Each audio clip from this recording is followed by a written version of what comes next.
Let's go ahead and let's go on to 5.2. So just some basic definitions that you've had before we're going to quickly review. So what is a term? Well, a term is the same thing as a monomial. And what that is it's a product, which means multiplication of numbers and variables.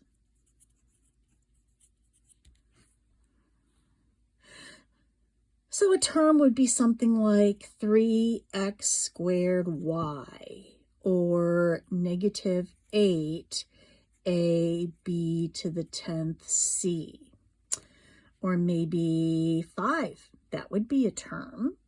It doesn't happen to have a variable part, but that's okay. How about z? That would also be considered a term. What's the coefficient of this? Remember, there's really a 1 hidden in front of there.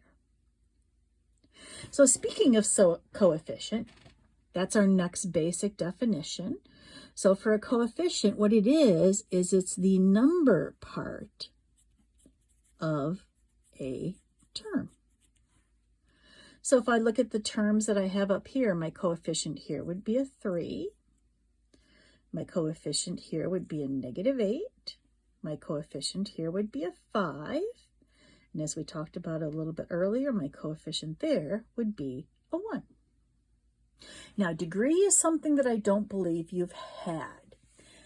Let me tell you how to find the degree. So to find the degree, you find the sum, which means you add, of all exponents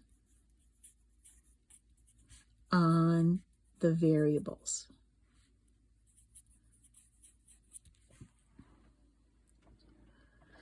So for example, if we look at this term right here, the degree of this term would be 2. Don't forget there's a 1 there. So it would be 2 plus 1, or 3.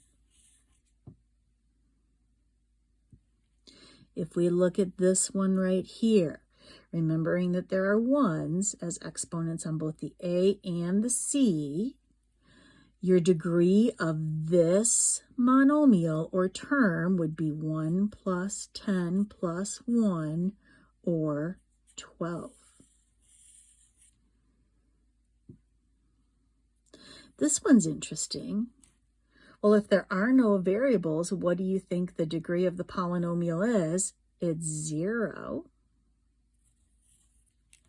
And last but not least, if you have something like this, what do you get when you add all of the exponents on all the variables? Well, it would simply be a 1 because there's only a z to the first. So that's how you find the degree of a single term or a single monomial. So I've already used the monomial, but as we just said, a monomial is simply one term. And I gave you tons of examples of a monomial, mono meaning one. A binomial would be the sum of two terms. So a binomial might be 3x plus 5y. That would be a binomial. How about x squared minus 3x? Of course, when it says sum, this could be considered x squared plus negative 3x, so that's fine. How about, I don't know, a plus 3? That would be a binomial. Trinomial, you can probably guess, is the sum of three terms, tri meaning 3. So a squared minus 3a plus 10 would be a trinomial. How about x squared y plus 3xy minus x to the 5th, y to the 10th? That would be a trinomial. So notice there are pluses and minuses that separate all of the terms or all of the monomials. So we just talked about the degree of a monomial. It is the same as degree of a term, because a single term is a monomial. Now, this one's tricky. How do you find the degree of a polynomial? Well, what I want to do is I want to show you examples instead of trying to write it out, and then you can figure out how you can write it out. So, if you want to find the degree of a polynomial that's bigger than a monomial, what you do, let me just explain it to you, is you find the degrees of each one of the terms, and then the degree of the whole polynomial is the largest one of those numbers. Don't think you add them. You don't add them. Absolutely not. You find the degree of each one of its parts, and whatever the biggest one of those degree is, that is the degree of the whole polynomial. So for example, I have up here a squared minus 3a plus 10. So what's the degree of this first term? Well, that's 2. What's the degree of the second term? Well, that's 1. What's the degree of the third term? That's 0. So now look at that. What's the biggest one of those numbers? It is 2. The degree of the whole polynomial is a 2. We call it a second degree polynomial. What if I have, let's see, 3x plus 5y? The degree of the first term is 1. The degree of the second term is 1. So the degree of the whole thing is 1.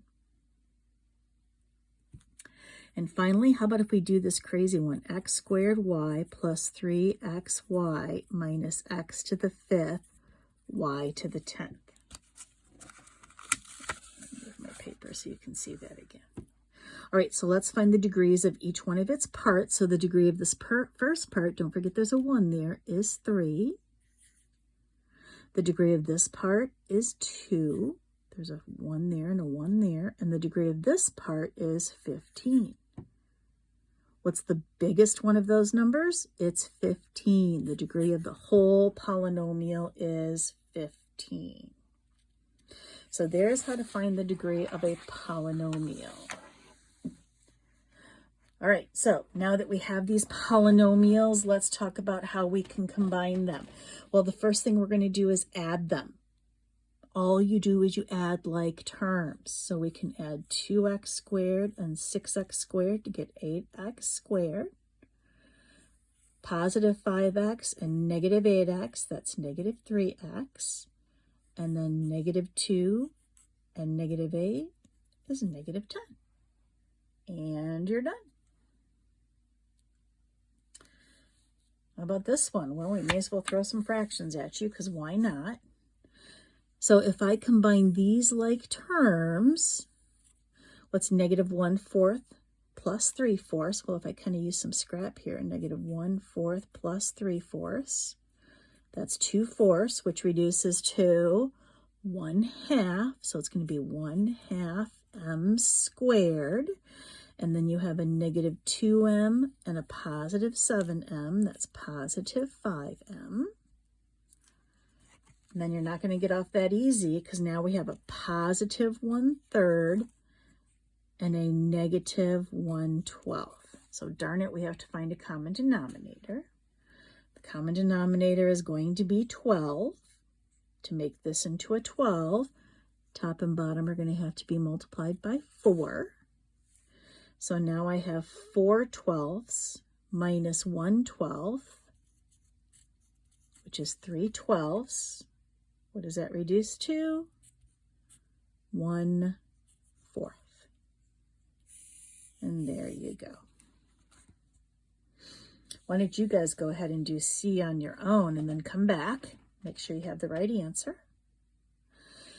So if I'm combining like terms, I'm looking at the 5a squared b and the 2a squared b, giving me 7a squared b. I'm now looking at the negative 6ab squared and the positive 1ab squared, giving me negative 5ab squared. And finally, I'm looking at a positive 2 and a negative 3, giving me a negative 1.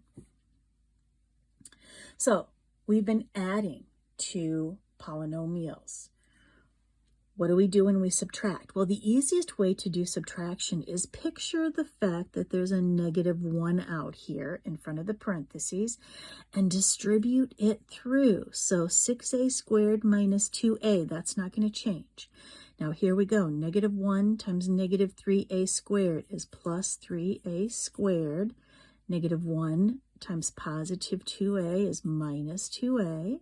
And negative 1 times positive 3 is negative 3. So basically what we're doing is adding the opposite.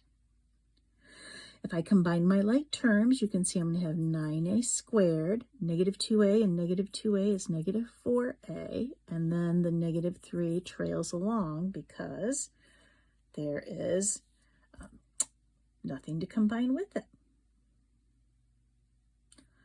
All right.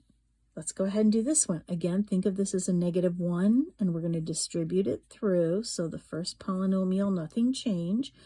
But then I'm going to have negative 2p squared q minus 4pq minus 4. If I combine like terms, a 7 and a negative 2 is going to give me 5p squared q.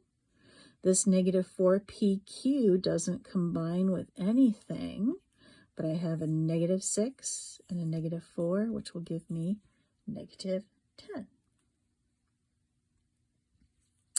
Okay, we have to be careful with f that we write it correctly. So we're going to write it in a row like this. And it says that I want to subtract the top polynomial from the bottom polynomial. Do you see where that means that this bottom polynomial should be first? Because I'm subtracting the top polynomial from it. So 1/3 p squared plus 1/2 p. So the key is to write it in the correct way first.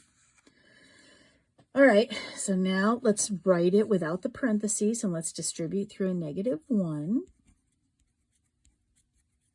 because it is subtraction.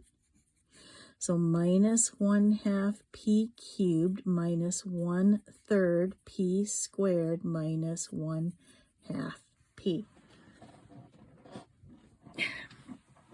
So what I might do for this one, just to make it a little bit easier on ourselves, is why don't we just take a second and let's get them all over a common denominator. Everything, including this. So if you look, my common denominator is going to be 12. So look, top and bottom here will have to be multiplied by 4. So that's going to give me 4/12 p cubed plus.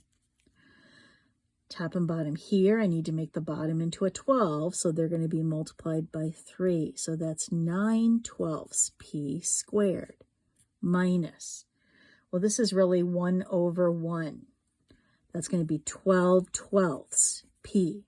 So I have to multiply top and bottom by 12 minus, well, how do I make this bottom 2 into a 12? I have to multiply both top and bottom by 6. So that's going to be 6/12 p cubed. The 1/3, top and bottom are going to have to be multiplied by 4. So that's minus 4/12 p squared. And at the very end, it's a 2 on the bottom, so top and bottom are going to have to be multiplied by 6, giving me minus 6/12 p. So that took a minute, but I think it's going to be easy now. So I need to combine 4/12 p cubed minus 6/12 p cubed. So 4/12 minus 6/12 is negative 2/12 p cubed, and we'll simplify that in a minute. How about the p squareds? We have 9/12 minus 4/12. Well, that's positive 5/12 p squared. And for the p's, I have negative 12/12 and negative 6/12, which gives me negative 18/12 p. And if I just quickly simplify or reduce my fractions, I get negative 1/6 p cubed. 5/12 doesn't reduce. But I can divide a, what? A 3 out of both here and here. So that's going to be, oops, I can divide a 6 out of both of them. So that's going to be 3/2.